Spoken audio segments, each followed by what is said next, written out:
प्रिय मित्रों, आइए हम सब प्रिय प्रवास से लिया गया पवन दूतिका शीर्षक से संकलित काव्य रचना का अध्ययन वीडियो के माध्यम से करते हैं। बैठी खिन्ना यक दिवस वे गेह में थी अकेली, आके आंसू दृग युगल में थे धरा को भिगोते। धीरे आई इस सदन में पुष्प सदगंध को ले, प्रातः वाली सुपवन इसी काल वातायनों से। खिन्ना उदास, यक दिवस एक दिन, गेह घर, दृग युगल दोनों नेत्र, सदन भवन, पुष्प सदगंध फूलों जैसी सुगंध, सुपवन सुंदर पवन, काल समय, वातायनों खिड़कियों। एक दिन राधा जी उदास होकर अपने घर में अकेली बैठी थी। उनके दोनों आंखों में आंसू आकर उनके पलकों को भिगो रहे थे। तभी उस भवन में फूलों जैसी सुगंध को लेकर सुबह की सुंदर पवन धीरे से खिड़कियों से होती हुई प्रवेश किया। संतापों को विपुल बढ़ता देख के दुखिता हो, धीरे बोली स दुख उससे श्रीमती राधिकायों। प्यारी प्रातः पवन इतना क्यों मुझे है सताती, क्या तू भी है कलुषित हुई काल की क्रूरता से। संतापों दुखों, विपुल अधिक, दुखिता माने दुखी होकर, सदुख दुख से युक्त, कुलसित दूषित। राधा जी पवन के द्वारा अपने दुखों को अधिक बढ़ता हुआ देखकर दुखी होकर दुख भरे स्वर में कहा, हे सुबह की प्यारी पवन, तू मुझे इतना क्यों सता रही है? क्या तू भी समय की क्रूरता के साथ दूषित हो गई है? मेरे प्यारे नव जलद से, कंज से नेत्र वाले, जाके आए न मधुबन से और न भेजा संदेशा। मैं रो रो के प्रिय विरह से बावली हो रही हूँ, जाके मेरी सब दुख कथा श्याम को तू सुना दे। नव जलद से नवीन बादलों जैसी, कंज से कमल जैसे, प्रिय विरह प्रिय के विरह में वियोग में, बावली माने पागल सी, दुख कथा दुख भरी कहानी।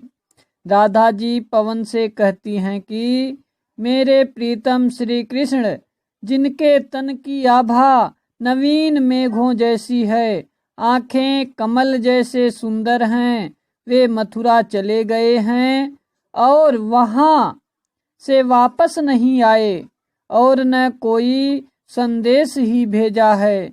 इसलिए मैं अपने प्रिय के वियोग में रो रो कर पागल सी हो रही हूँ। अतः हे बहन, तू उनके पास जाकर मेरी सारी दुख भरी कहानी उन्हें सुना दे। ज्यों ही मेरा भवन तज तू अल्प आगे बढ़ेगी, शोभा वाली सुखत कितनी मंजु कुंजे मिलेंगी। प्यारी छाया मृदुल स्वर से मोह लेंगी तुझे वे, तो भी मेरा दुख लख वहाँ जान विश्राम लेना।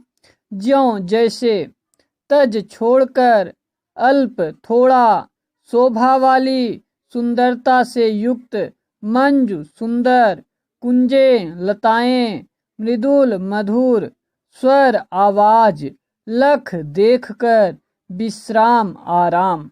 राधा जी पवन से कहती हैं कि हे बहन, जैसे ही तुम मेरे घर को छोड़कर थोड़ा सा आगे जाएगी, तुम्हें सुंदरता से युक्त सुख देने वाली कितनी सुंदर लताएं मिलेंगी, जिनकी प्यारी प्यारी छाया और पक्षियों के मधुर स्वर तुम्हारे मन को मोह लेंगी।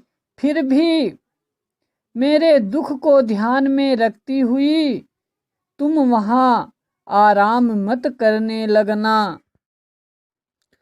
थोड़ा आगे सरस रव का धाम शत पुष्प वाला, अच्छे अच्छे बहुद्रुम लतावान सौंदर्यशाली, प्यारा वृंदा विपिन मन को मुग्धकारी मिलेगा, आना जाना इस विपिन से मुँह माना न होना।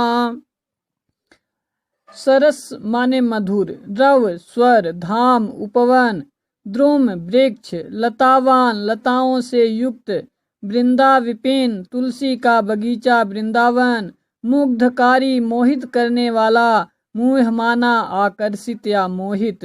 हे बहन, तुम वहाँ से थोड़ा आगे बढ़ोगी, तुम्हें पक्षियों के मधुर स्वर और सुंदर फूलों वाला उपवन मिलेगा। वहाँ अच्छे अच्छे सुंदर लताओं से युक्त बहुत से वृक्ष मिलेंगे। वह प्यारा वृंदावन मन को मोहित करने वाला होगा। तुम वहाँ इधर उधर भ्रमण करना, किंतु आकर्षित मत होना। जाते जाते अगर पथ में क्लांत कोई दिखावे, तो जाके सन्निकट उसकी क्लांतियों को मिटाना। धीरे धीरे परस करके गात उत्ताप खोना, सदगंधों से श्रमित जन को हर्षितों सा बनाना। पथ माने मार्ग, क्लांत माने थका हुआ, सन्निकट समीप, क्लांति थकावट, परस स्पर्श, गात शरीर, उत्ताप गर्मी, खोना समाप्त करना, श्रमित थके हुए जन माने व्यक्ति। राधा जी पवन से कहती हैं, हे बहन, जाते समय अगर तुम्हें रास्ते में कोई थका हुआ व्यक्ति दिखाई पड़े तो तुम उस व्यक्ति के पास जाना और उसकी थकावटों को दूर कर देना तथा धूप के कारण उसके जलते हुए शरीर को स्पर्श कर उसकी गर्मी को शांत कर देना और अपने सुगंधों से उस थके हुए व्यक्ति को आनंद से युक्त कर देना।